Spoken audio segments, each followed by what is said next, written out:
Well, hey friends, we're on the porch reading Little Britches, Father and I Were Ranchers by Ralph Moody.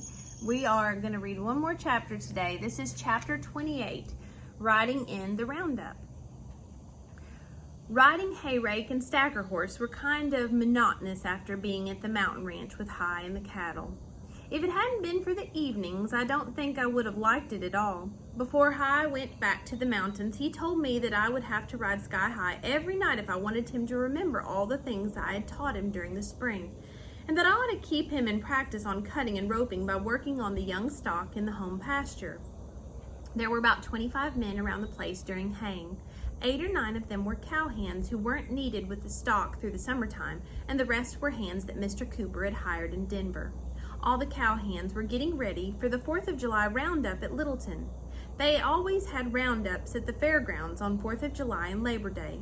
There were prizes for bronco busting, horse racing, trick riding, and roping. Mr. Cooper liked to have the YB fellows win prizes at the roundups and kept 10 or a dozen outlaw horses at the home place so the men could keep in practice.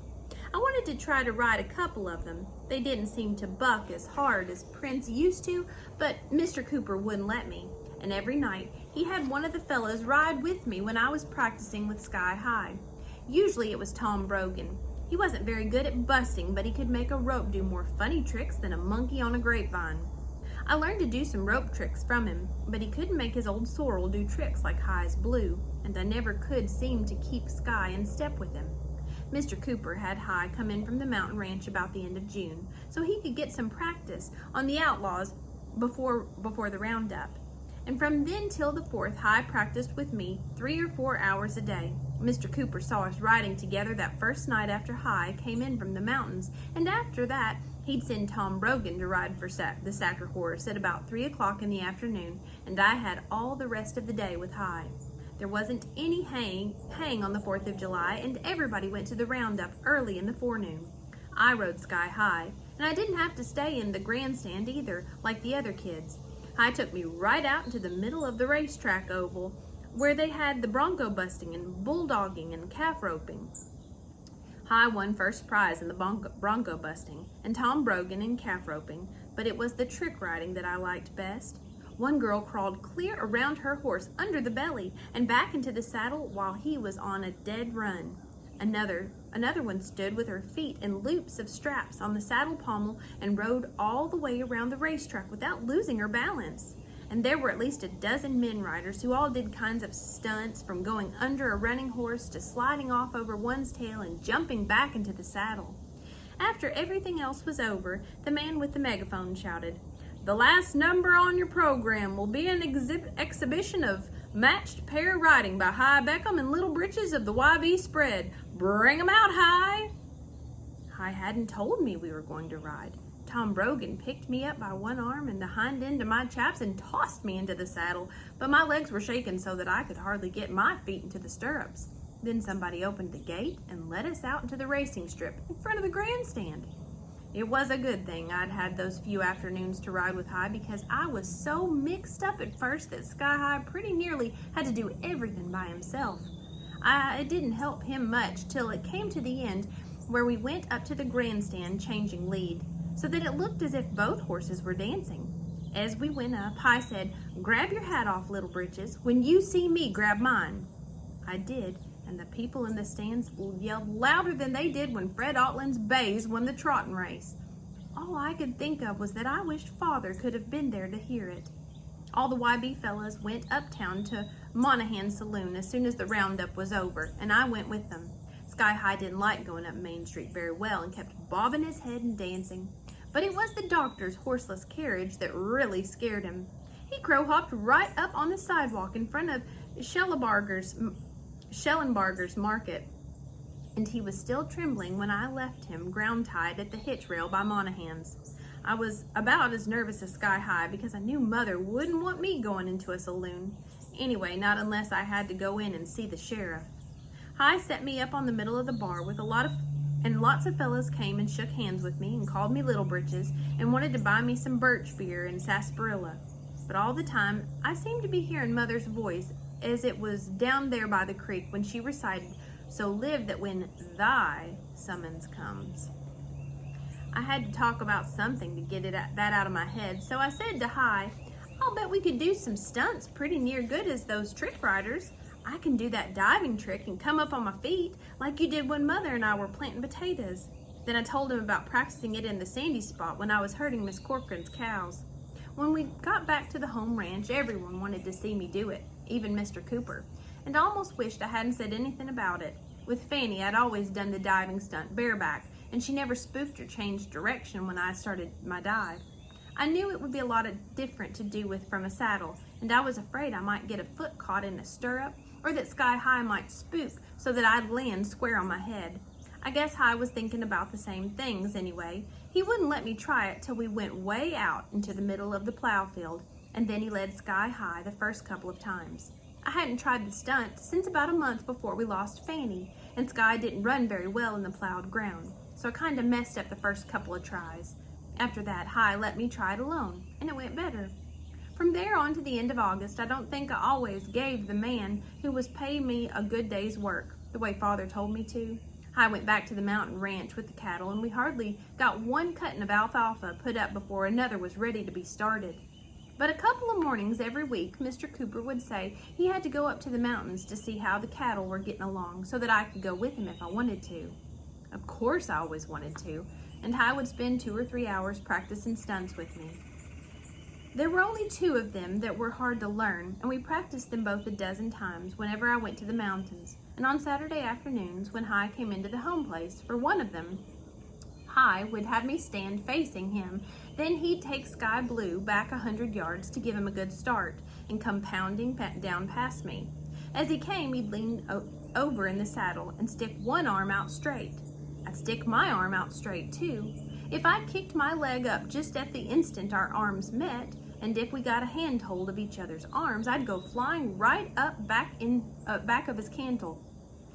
The trouble was that I had to kick my leg up before our arms really came together. Whenever they missed, or when we didn't get a good handhold, I'd turn a somersault without using my arms. My face got skinned up a little at first, but after a few days, I'd sail up back of the saddle nearly every try. The only other hard one was the one where High swung me. We practiced that one first with a jockey pole between the 2 horses' bridles, so they would have to run side by side without any guiding. We tied our lines around the saddle horns, and when the horses were going lickety-cut, I'd put both arms over my head and lean toward High. He'd lean toward me with one arm looped over his head, and we'd get a wrist hold. Then he'd jerk me out of my saddle and swing me over his head so that at the top of the swing, I was doing a handstand at the end of his outstretched arms. I had to bounce and jump when my feet hit the ground off the side of his horse so that he could swing me back into my own saddle again. It wasn't nearly as hard as it was scary, and we only made 2 or 3 bobbles before it worked as smooth as a stream of warm milk. One thing that helped was that I weighed only 70 pounds. Of course, the big danger was that if the horses didn't stay side by side, there wouldn't be any saddle there for me to come down into. After the first few days, though, both roans knew the trick just as well as we did. So from there on, we practiced without the jockey pole. At first, I didn't want to tell Father anything about our new tricks or that High and I were planning to ride in the Labor Day roundup. I was afraid he might say it was taking unnecessary chances. Every time I thought about it, I'd feel sneaky and remember about the day I stole the chocolate bar and what he said to me out there by the chopping block, and how much I liked to have him walk out to the gate with me and say, "So long, partner." When I went back to Cooper's Sunday nights, so I told him that first Sunday night after the 4th of July, before I even got the saddle off Sky High. I didn't tell him just what the tricks were, but I did say that High would look out that I didn't get hurt. Mother didn't want me to ride in the roundup, but I kind of think Father did. He didn't really tell me I could until the last Sunday, and then he didn't really tell me. There was a paper that everybody had to sign before they could go into the contests. It was something about riding at your own risk, and I wasn't old enough to sign, so Father would have to if I was going to ride. I didn't say a word about it, and he didn't either until we were out milking that Sunday night. Then I heard the milk stop swinging in his bucket, and he passed the paper down to me down under the brindle's belly. All he said was, "You'd better ride on over to Cooper's tonight. I may want to get an early start in the morning." Always, when I went back to Cooper's on Sunday nights, I'd put Sky High in the big corral and go right on into bed. There was always a poker game going on in the bunkhouse, and Father didn't like me to hang around out there. It was just after dark when I got back that night, and there was only a dim light in the bunkhouse. After I'd hung up my saddle and started for the house, High called to me from the bunkhouse door. "Come on over here, little Britches. Bill Engel had left a box here for you." Bill Engel was the express driver to Morrison, but I couldn't imagine why he'd left a box for me. When I got over there wasn't any poker game, and all 3 lanterns were turned down low. I thought High was all alone, but when I went through the door, fellas poured out of every bunk and started yelling, "Surprise! Surprise!" High grabbed me up in his arms, and Mr. Cooper turned up the lanterns. There was a big package sitting in the middle of High's bunk. It had Sears Roebuck in big printing across one corner, and the letters on the tag was so big I could see it before High got me halfway over there. It said, "Little Britches, care of YB Ranch, Littleton, Colorado." My hands were shaking, so I couldn't untie the strings, and High had to cut them with his knife. There was everything in that box that I could ever hope to have, and it was just my size. There were a pair of mountain goat chaps with long white hair, a 10-gallon light tan hat, Spanish high-heeled boots with pointed toes, and a peach-colored silk shirt with a bright red neck scarf. I didn't find the spurs till High told me to look in the box again. It must have been 10 o'clock before the fellas got done making me try my things on and let me go to bed, and then I couldn't go to sleep for a long time. High took me to Littleton early Labor Day morning, and I wore all my new cowboy clothes. He wanted Sky High to get used to town noises and hearing the band play, so he wouldn't be nervous when it came our turn to ride. Sky spooked and crow-hopped a little the first time we rode up Main Street, and it took him quite a while to get used to the band. They hadn't had one the 4th of July. By 11 o'clock, he'd quieted down, so we put both roans in the livery stable while we went up to the hotel and had dinner.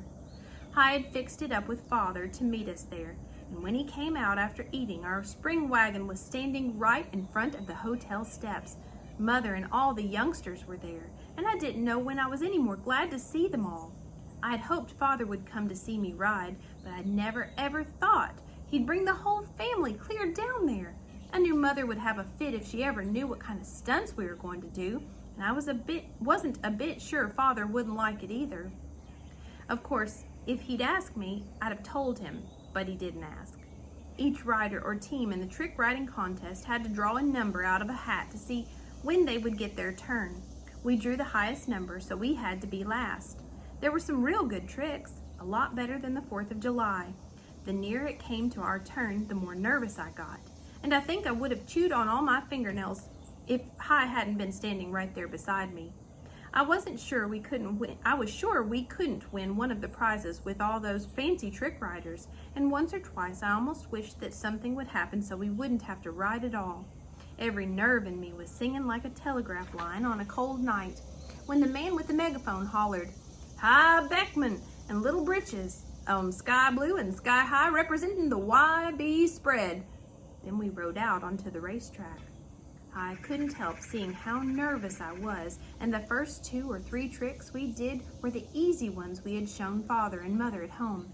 I didn't know when I got over being nervous, but after the easy tricks were finished, I forgot all the grandstand being there. Trick riding doesn't take nearly as smart a fella as most people think, but it does take smart horses, and we had them. Sky High and Sky Blue didn't make a misstep anywhere, and everything went as if we had been practicing for years. We saved the dive trick for the end, and when we raced up toward the center of the grandstand, dived and bowed, it sounded as if all the Indians in the world were practicing war whoops together. I was lucky. I came clear over onto my feet, and my hat stayed on all the way. I swept it off the way High did when I bowed. Father must have thought I was going to get hurt because he had come down from the grandstand, and when I looked around, I saw him standing by the track gate. I guess I forgot where I was and about High and Sky Blue because I dropped my reins and went running down to him. I think I expected him to scoop me up in his arms the way he used to when I was only 6 or 7 years old, but he didn't. He just stuck out his hand and shook mine. Then he said, "Better get your horse, partner. I think the judges are going to call you." but his voice had that silver bell sound in it.